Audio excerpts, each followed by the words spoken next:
ನಮಸ್ಕಾರ ಎಲ್ಲರಿಗೂ ಮತ್ತೊಮ್ಮೆ ಸ್ಕೂಲ್ ಟೆಕ್ ಕರ್ನಾಟಕ ಯೂಟ್ಯೂಬ್ ಚಾನಲ್ಗೆ ಸ್ವಾಗತ. ನೀವಿನ್ನೂ ಚಾನಲ್ನ ಸಬ್ಸ್ಕ್ರೈಬ್ ಮಾಡ್ಕೊಂಡಿಲ್ಲ ಅಂದ್ರೆ ಖಂಡಿತ ಚಾನಲ್ನ ಸಬ್ಸ್ಕ್ರೈಬ್ ಮಾಡಿಕೊಳ್ಳಿ. ನಾವಿವತ್ತು ನೋಡ್ತಾ ಇದ್ವಿ 3ನೇ ತರಗತಿಯ ಅಧ್ಯಾಯ 3rd ಸ್ಟ್ಯಾಂಡರ್ಡ್ ಮ್ಯಾಥ್ಸ್ 3ನೇ ತರಗತಿಯ ಗಣಿತ ಅಧ್ಯಾಯ 1 ಆಕೃತಿಗಳು. ಇದು ನ್ಯೂ ಸಿಲೆಬಸ್ ಪ್ರಕಾರ 2026-27ನೇ ಸಾಲಿನ ಶೈಕ್ಷಣಿಕ ವರ್ಷದ ಹೊಸ ಪುಸ್ತಕದ ಬಗ್ಗೆ. ಅಧ್ಯಾಯ 1 ಆಕೃತಿಗಳು. ಇವತ್ತಿನ ದಿನ ಈ ಪುಸ್ತಕದಲ್ಲಿನ ಪಠ್ಯೋತ್ತರ ಮತ್ತು ಅಭ್ಯಾಸ ಪ್ರಶ್ನೋತ್ತರಗಳನ್ನ ನೋಡೋಣ ಎಲ್ಲವಾಗಿ. ಈ ಅಧ್ಯಯನವನ್ನು ಕಲಿತ ನಂತರ ನೀನು ಏನೇನ್ ಮಾಡುವುದು, ಇವಿಷ್ಟನ್ನು ನಾವು ಕಲಿತೇವೆ. ಇವುಗಳನ್ನ ಒಮ್ಮೆ ನೀವು ಓದಿಕೊಳ್ಳಿ. ಅದಾದ್ಮೇಲೆ ಇನ್ನು ಆಕೃತಿಗಳೊಂದಿಗೆ ಆಟ ಇದೆ. ಹಿಂದಿನ ತರಗತಿಯಲ್ಲಿ ನೀನು ಕೆಲವು ಆಕೃತಿಗಳ ಬಗ್ಗೆ ತಿಳಿದಿರುವೆ. ಕೆಳಗಿನ ಚಿತ್ರವನ್ನು ಗಮನಿಸಿ ಒಂದೇ ಬಗೆಯ ಆಕೃತಿಗಳಿಗೆ ಒಂದೇ ರೀತಿಯ ಬಣ್ಣ ಹಾಕು ಅಂತ ಇದೆ. ಸೂಚನೆ: ತ್ರಿಭುಜಕ್ಕೆ ಕೆಂಪು ಬಣ್ಣ ಹಾಕಬೇಕು, ವೃತ್ತಕ್ಕೆ ಹಸಿರು ಬಣ್ಣ, ಆಯತಕ್ಕೆ ಹಳದಿ ಬಣ್ಣ, ಚೌಕಕ್ಕೆ ನೀಲಿ ಬಣ್ಣ ಹಾಕಬೇಕು. ಸೊ ನೋಡು, ನಾನಿಲ್ಲಿ ಹಾಕಿದ್ದೀನಿ. ಸೊ ನೀವು ಕೂಡ ಅದೇ ರೀತಿ ಬಣ್ಣವನ್ನ ಹಾಕಬೇಕು. ಹಳದಿ ಅದಾದ್ಮೇಲೆ ಆಯತಕ್ಕೆ ಹಳದಿ, ವೃತ್ತಕ್ಕೆ ಹಸಿರು, ತ್ರಿಭುಜಕ್ಕೆ ಕೆಂಪು. ಆಯ್ತಾ? ಇಲ್ಲೇನಿದೆ, ಈ ಮೇಲೆ ಕೊಟ್ಟಿರುವ ಚಿತ್ರದಲ್ಲಿ ಕೆಂಪು ಬಣ್ಣದ ಆಕೃತಿಗಳಿಗೆ ತ್ರಿಭುಜ ಎಂದು ಕರೆಯುತ್ತಾರೆ, ಹಸಿರು ಬಣ್ಣದ ಆಕೃತಿಗಳಿಗೆ ವೃತ್ತ ಎಂದು ಕರೆಯುತ್ತಾರೆ, ಹಳದಿ ಬಣ್ಣದ ಆಕೃತಿಗಳಿಗೆ ಆಯತ ಎಂದು ಕರೆಯುತ್ತಾರೆ, ನೀಲಿ ಬಣ್ಣದ ಆಕೃತಿಗಳಿಗೆ ಚೌಕ ಎಂದು ಕರೆಯುತ್ತಾರೆ. ಇನ್ನು 2 ಆಯಾಮದ ಆಕೃತಿಗಳು. ಹಂತ 1: ಚೌಕಾಕಾರದ ಹಾಳೆ ತೆಗೆದುಕೋ, ಅದನ್ನ ಅರ್ಧದಲ್ಲಿ ಕರ್ಣ ಕೊರೆದು ಮಡಿಸಬೇಕು, ಅದು ತ್ರಿಭುಜ ಆಗುತ್ತೆ. ಅದೇ ರೀತಿ ಅವ್ರು ಹೇಳಿರೋ ತರ ಈ ರೀತಿ ಮಾಡ್ಕೊಂಡು ಹೋದ್ರೆ ಪಕ್ಷಿ ಆಕಾರ ಆಗುತ್ತದೆ ಕೊನೆಗೆ ಹಂತ 7ರಲ್ಲಿ. ಇನ್ನು ಮುಂದೆ ನಾನು ಯಾರು ಗೊತ್ತೇ ಕೇಳಿದ್ದಾರೆ. ಆಯ್ತಾ? 3 ಮೂಲೆಗಳು 3 ಬಾಹುಗಳನ್ನು ಹೊಂದಿರುವೆ. ನಾನು ಯಾರು ಗೊತ್ತೇ? ನನ್ನ ಹೆಸರು ತ್ರಿಭುಜ. ಇದಕ್ಕೆ ತ್ರಿಭುಜ ಅಂತ ಹೇಳಿ ಕರೀತಾರೆ. ಇನ್ನು ತ್ರಿಭುಜಗಳು ಯಾವ್ಯಾವಿದೆ? 3 ಬಾಹುಗಳು 3 ಮೂಲೆಗಳು, 3 ಬಾಹುಗಳು 3 ಮೂಲೆಗಳು, 3 ಬಾಹುಗಳು 3 ಮೂಲೆಗಳು ಇವೆ. ಈತಲ್ವಾ?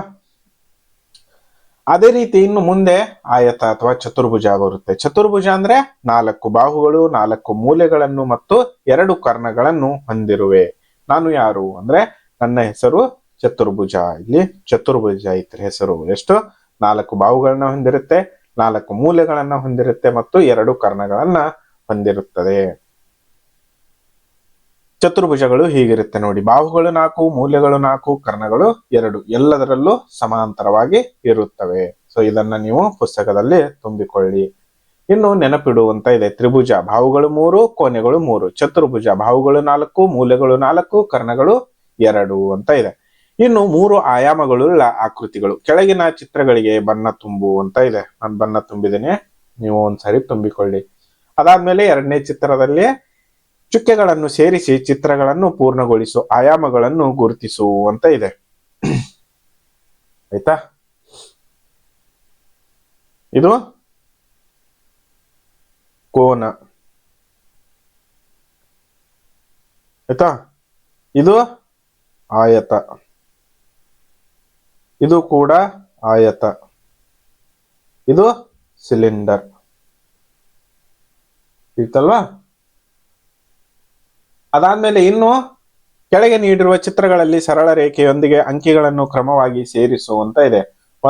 ನೋಡಿ 1 2 3 4 ಸೇರಿಸಬೇಕು. ಅದು ಏನಾಯ್ತು? ಮೀನದ ಬತ್ತಿ ಆಗುತ್ತೆ. ಸೊ ಅದೇ ರೀತಿ ಎಲ್ಲ ಚಿತ್ರಗಳನ್ನ ಸೇರಿಸಿದ್ರೆ ನಿಮಗೆ ಇವು ಸಿಕ್ಕ ಹೋಗುತ್ತವೆ. ಅವೇ ಚಿತ್ರಗಳನ್ನ ನೀವು ಇಲ್ಲಿ ಮತ್ತೊಮ್ಮೆ ತೆಗಿಬೇಕು. ನಾನು ತೆಗೆದಿದ್ದೇನೆ, ನೀವು ಕೂಡ ಒಂದ್ಸಾರಿ ತೆಗಿರಿ. ನೆನಪಿಡು, 3 ಆಯಾಮದ ಆಕೃತಿಗಳಿಗೆ ಉದ್ದ, ಅಗಲ ಮತ್ತು ಎತ್ತರಗಳಿರುವವು. ತಿಳಿತಲ್ವಾ? ಇನ್ನು ಗಟ್ಟಿ ಸ್ತಂಭ ಮತ್ತು ಟೊಳ್ಳು ಸ್ತಂಭ ನೋಡಿ. ಇಲ್ಲಿ ಇವಾಗ ಕಾಯಿನ್ ನಾಣ್ಯಗಳನ್ನ ಹೀಗೆ ಜೋಡಿಸ್ಕೊಂಡು ಹೋದ್ರೆ ಅದು ಯಾವ್ದಾಗುತ್ತೆ? ಇಲ್ಲಿ ಮೇಲೆ ಕೊಟ್ಟಿರೋ ತರ ಗಟ್ಟಿ ಸ್ತಂಭ ಆಗುತ್ತೆ. ಅದಾದ್ಮೇಲೆ ಇವು ಬಳೆಗಳನ್ನ ಜೋಡಿಸ್ಕೊಂಡು ಹೋದ್ರೆ ಟೊಳ್ಳು ಆಗುತ್ತೆ. ಆಯ್ತಾ? ಟೊಳ್ಳು ಸ್ತಂಭ ಆಕಾರ.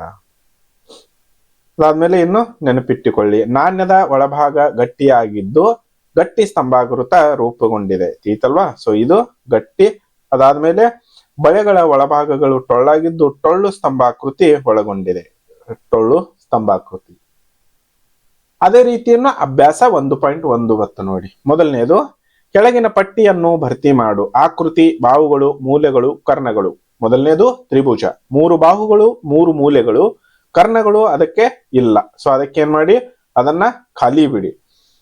ಎರಡನೇದು ಚತುರ್ಭುಜ, 4 ಬಾಹುಗಳು 4 ಮೂಲೆಗಳು ಮತ್ತು 2 ಕರ್ಣಗಳು. ಮೂರನೇದು ಕೂಡ ಚತುರ್ಭುಜ, 4 ಬಾಹುಗಳು 4 ಮೂಲೆಗಳು 2 ಕರ್ಣಗಳು. ಆಯ್ತಲ್ವಾ? ಇನ್ನೇನ್ ಕೇಳಿದ್ದಾರೆ, ಎರಡನೇ ಪ್ರಶ್ನೆ, ಕೆಳಗಿನವುಗಳಲ್ಲಿ ಸರಿ ಅಥವಾ ತಪ್ಪು ಗುರುತಿಸು ಅಂತ ಹೇಳಿದ್ದಾರೆ. ಮೊದಲನೇದು, ತ್ರಿಭುಜಕ್ಕೆ 4 ಬಾಹುಗಳು, ತಪ್ಪು. ಎರಡನೇದು, ತ್ರಿಭುಜಕ್ಕೆ 3 ಮೂಲೆಗಳು ಇರುತ್ತವೆ, ಸರಿ. ಮೂರನೇ ಪ್ರಶ್ನೆ, ಚತುರ್ಭುಜಕ್ಕೆ 3 ಬಾಹುಗಳು ಇರುತ್ತವೆ, ತಪ್ಪು. ಆಯ್ತಾ? ಇನ್ನು ಚತುರ್ಭುಜಕ್ಕೆ 4 ಮೂಲೆಗಳು ಇರುತ್ತವೆ, ಸರಿ. ಐದನೇ ಪ್ರಶ್ನೆ, ಚತುರ್ಭುಜಕ್ಕೆ ಕರ್ಣಗಳಿರುವುದಿಲ್ಲ, ತಪ್ಪು. ಇನ್ನು ಮುಂದಿನ ಪ್ರಶ್ನೆ ಏನು ಹೇಳಿದ್ದಾರೆ, ಮೂರನೇ ಪ್ರಶ್ನೆ, ಈ ಕೆಳಗಿನ ಚಿತ್ರಗಳನ್ನು ಗಮನಿಸು. 2 ಆಯಾಮಗಳುಳ್ಳ ಚಿತ್ರಗಳಿಗೆ ಸರಿ ಗುರುತನ್ನು, 3 ಆಯಾಮಗಳುಳ್ಳ ಚಿತ್ರಗಳಿಗೆ ಗುಣಿಲೆ ಗುರುತನ್ನು ಹಾಕುವಂತ ಇದೆ. ಆಯ್ತಾ? ಮೊದಲನೇದು 2 ಆಯಾಮ, ಆಯ್ತಾ? ಮೂರನೇದು 3 ಆಯಾಮದ ಚಿತ್ರ ಆಗುತ್ತದು. ಅದು ಮೂರನೇದು ಕೂಡ 3 ಆಯಾಮ, ನಾಲ್ಕನೇದು ಕೂಡ 3 ಆಯಾಮ, ಐದನೇದು 2 ಆಯಾಮ, ಆರನೇದು ಕೂಡ 2 ಆಯಾಮದ ಚಿತ್ರ ಆಗಿದೆ.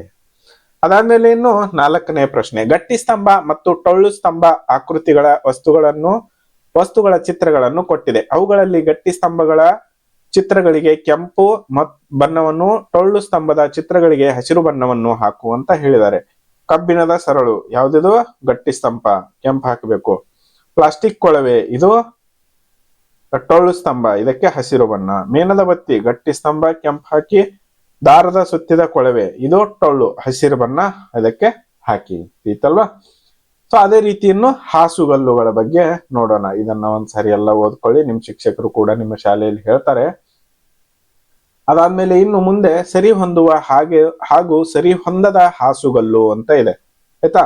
ಇಲ್ಲೇನಾಗುತ್ತೆ, ಕೆಳಗಿನ ಹಾಸುಗಲ್ಲುಗಳು ನಿನ್ನ ಮನೆಯ ಗೋಡೆಗಳಿಗೆ ಹೊದಿಸಬಹುದಾದರೆ ಯಾವ ಆಕೃತಿ ಹಾಸುಗಲ್ಲುಗಳು ನಿಗದಿತ ಆಕಾರಗಳಿಗೆ ಸರಿ ಹೊಂದುತ್ತವೆ? ಮೊದಲನೇದು. ಎರಡನೇದು ಸರಿ ಹೊಂದುವುದಿಲ್ಲ.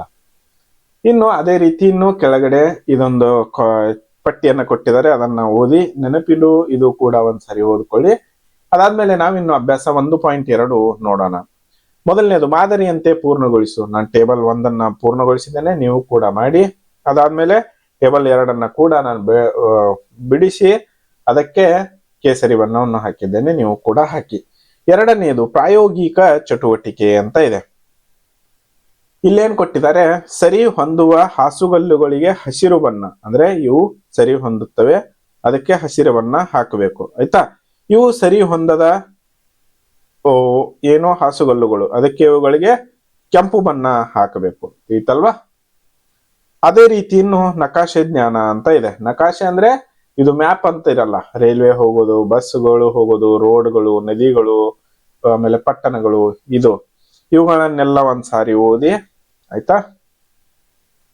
ಅದಾದ್ಮೇಲೆ ಇವುಗಳ ಪ್ರಶ್ನೆ ಮುಂದೆ ಇವೆ. ಅಭ್ಯಾಸ 1.3 ನಾನು ಇವಾಗ ಉತ್ತರ ಹೇಳ್ತೀನಿ. ನಕಾಶೆಯನ್ನು ಗಮನಿಸಿ ಸರಿಯಾದ ಉತ್ತರವನ್ನು ಆರಿಸಿ ಕೊಟ್ಟಿರುವ ಜಾಗದಲ್ಲಿ ಬರೆ. ಮೊದಲನೇದು, ರೈಲು ಮಾರ್ಗಕ್ಕೆ ಹತ್ತಿರವಿರುವ ಸ್ಥಳ, ಪಟ್ಟದಕಲ್ಲು ಅಥವಾ ಬಾದಾಮಿ ಗುಹೆಗಳು. ಯಾವುದು? ಬಾದಾಮಿ ಗುಹೆಗಳು. ಎರಡನೆಯದು, ರಾಷ್ಟ್ರೀಯ ಹೆದ್ದಾರಿ 13ಕ್ಕೆ ದೂರವಿರುವ ನಗರ, ಬಾಗಲಕೋಟೆ ಅಥವಾ ಬಾದಾಮಿ, ಬಾಗಲಕೋಟೆ. ಮೂರನೇ ಪ್ರಶ್ನೆ, ಮಲಪ್ರಭಾ ನದಿಗೆ ಹತ್ತಿರವಿರುವ ಸ್ಥಳ, ಬಾದಾಮಿ ರೈಲು ನಿಲ್ದಾಣ ಅಥವಾ ಐಹೊಳೆ, ಬಾದಾಮಿ ರೈಲು ನಿಲ್ದಾಣ. ಇನ್ನು ಚುಕ್ಕೆ ಆಕೃತಿ ಬಿಡಿಸಬೇಕು ನಾವು. ಆಯ್ತಾ? ಮೊದಲನೇದು, ಚುಕ್ಕೆ ಸೇರಿಸಿ ಬೇಕಾದ ಆಕೃತಿ ರಚಿಸುವಂತ ಇದೆ. ಉದಾಹರಣೆಗೆ ಗಾಳಿಪಟ, ಮೊದಲನೇದು ಅವ್ರು ಕೊಟ್ಟಿದ್ದಾರೆ. ಎರಡನೇದು ನಾನು ಮನೆಯನ್ನ ಬಿಡಿಸಿದ್ದೇನೆ, ನೀವು ಕೂಡ ಬಿಡಿಸ್ಕೊಳ್ಳಿ. ಅಥವಾ ನಿಮಗೆ ಇನ್ನೂ ಬೇರೆ ಏನಾದ್ರೂ ಬಿಡಿಸ್ಬೇಕಾದ್ರೆ ಅದು ಕೂಡ ಬಿಡಿಸಿ. ಈ ಆಕೃತಿಯು 8 ಸರಳ ರೇಖೆಗಳ 1 ವಕ್ರ ರೇಖೆ ಹೊಂದಿದೆ. ಸೊ ಈ ಆಕೃತಿ 8 ಸರಳ ರೇಖೆ ಮತ್ತು ಇದು 1 ವಕ್ರ ರೇಖೆಯನ್ನ ಹೊಂದಿರುತ್ತದೆ. ಅದೇ ರೀತಿ ಇನ್ನು ಎರಡನೇ ಪ್ರಶ್ನೆ, ಚುಕ್ಕೆಗಳನ್ನು ಸೇರಿಸಿ ಕೆಳಗಿನ ಆಕೃತಿಗಳನ್ನು ರಚಿಸುವಂತ ಇದೆ. ಮೊದಲನೇದು ಎಲೆ ಇದೆ, ಎರಡನೇದು ನಕ್ಷತ್ರ, ಮೂರನೇದು ಹೂವು ನಾನು ಬಿಡಿಸಿದ್ದೇನೆ. ಅದಾದ್ಮೇಲೆ ಕೆಳಗಡೆ 1ನೇ ಆಕೃತಿಯು 5 ಸರಳ ರೇಖೆ 4 ವಕ್ರ ರೇಖೆಗಳನ್ನು ಹೊಂದಿದೆ. ಇನ್ನು 2ನೇ ಆಕೃತಿ 12 ಸರಳ ರೇಖೆಗಳು 0 ವಕ್ರ ರೇಖೆಗಳನ್ನು ಹೊಂದಿದೆ. ಮೂರನೆಯ ಆಕೃತಿ 18 ಸರಳ ರೇಖೆ 0 ವಕ್ರರೇಖೆಗಳನ್ನು ಹೊಂದಿದೆ. ನೋಡಿ, ನಾನೆಲ್ಲ ಬಿಡಿಸಿದ್ದೇನೆ, ಉತ್ತರ ಕೂಡ ಹಾಕಿದ್ದೇನೆ. ನೀವು ಆ ಸರಳ ರೇಖೆ ಮತ್ತು ವಕ್ರರೇಖೆಗಳನ್ನ ಎಣಿಸಿ ಬರೀರಿ. ಇಲ್ಲಿ ನೋಡಿ, 2 ಕೊಟ್ಟಿದ್ದಾರೆ ಸೆಪರೇಟು. ಅದಾದ್ಮೇಲೆ ಇನ್ನು 4 ಮೂಲೆಯ ಆಕೃತಿಗಳ ಭಾಗಗಳ ಸಂಖ್ಯೆ ಎಷ್ಟು? 2. ನೋಡಿ, ಎಲ್ಲಿದೆ? ಇದು ಒಂದು ಮತ್ತು ಇದೊಂದು. ಯಾವ್ದದು? 4 ಮೂಲೆಗಳು.